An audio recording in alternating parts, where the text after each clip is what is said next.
Thank you, Mr. Chairman, members of the committee. I'm going to tell you a different story than the one you've just heard. My name is Gail Harvey, and I'm the chair of the Rhode Island National Organization for Women, and I'm here today to offer testimony in support of House Bill 7444, which would constitutionally protect a woman's right to choose in making decisions regarding her reproductive health. For conciseness and brevity, I would like to quickly note we have, as Rhode Island Now, submitted testimony in opposition to House Bills 7170, 7282, 7313, 7611, 7764, all of which are designed to erode women's reproductive freedoms while denying women's Ninth Amendment right to privacy. My testimony in support of H744 concerns my own experience with abortion and my right to choose to live a full and meaningful life.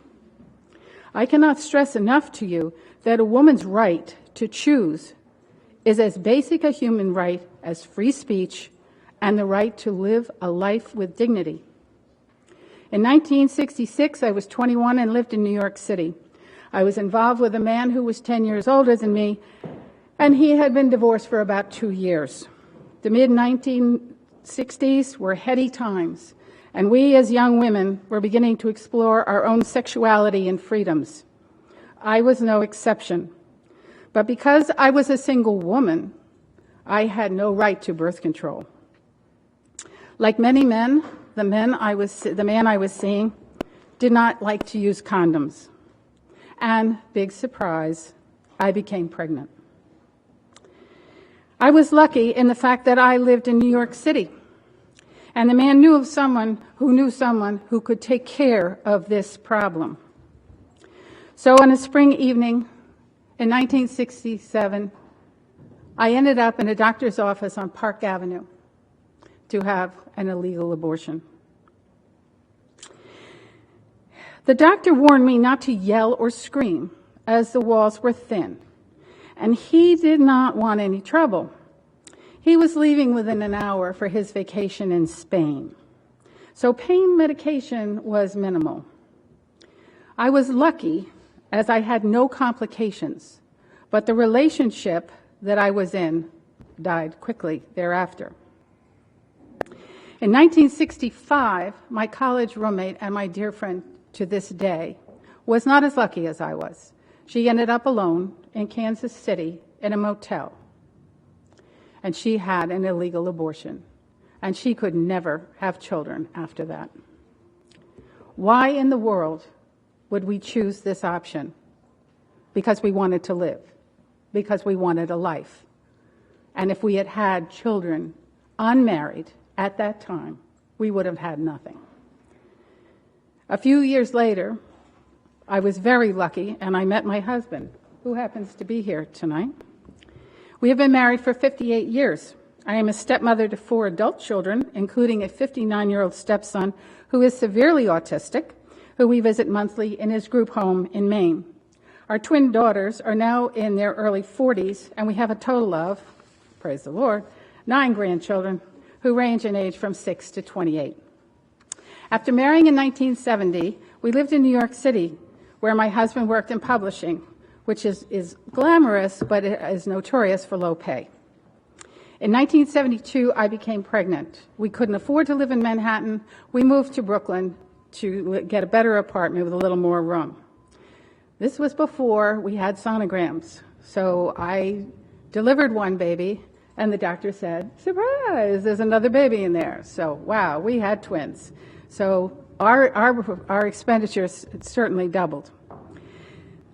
3 months afterwards, after giving birth, I was unable to go by subway into Manhattan with 2 babies to go to my gynecologist's office to get an IUD inserted so that I had birth control. It took only one night, and I was pregnant again. Now I was about to become a woman who was going to have another abortion. But this time it was very different. I was married. I had a loving husband and 2 beautiful 4-month-old children, little girls. I felt so ashamed that I had not been more careful. I was not a careless 21-year-old experimenting with newfound sexual freedoms, but there were stark realities. There was my own health and stamina. There was the health and well-being of 2 infants who would be just over a year old before another baby came into their lives. There were tremendous financial burdens on my husband as he paid child support for his older children while supporting his second family, which had doubled in size. I was obviously not able to go back to work. There was the small, cramped apartment in Brooklyn, and there was the necessity that I did need to go back to work, but with no affordable child care available, it would take 10 years or more before I could do that. And that was absolutely true. I could not go back to work until my children were 10. So if I'd had another baby, it would have been another more years. My Social Security payment, as an aside, certainly reflects the time I spent raising children without a salary. But that's a digression.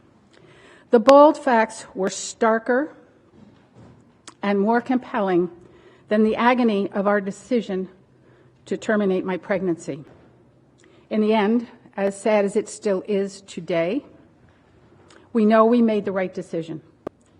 When our daughters were old enough to be told why we did what we did, they understood, and they thanked us for all we had worked for and done to make their lives as full and supportive as possible. New York state law protected my reproductive rights back then. Without those protections, it would have been egregiously harmful to the health and well-being of myself and my family for us to have another baby at that time. I can honestly say with some certainty that my husband and I would not have been able to cope and would have divorced. The right to control one's own fertility is so important to women's equality and the ability to support their families. I urge you to please support H744, which would recognize this important right in state law. Thank you very much for your time. I appreciate it. Thank you. Any questions for Gail? Thank you very much.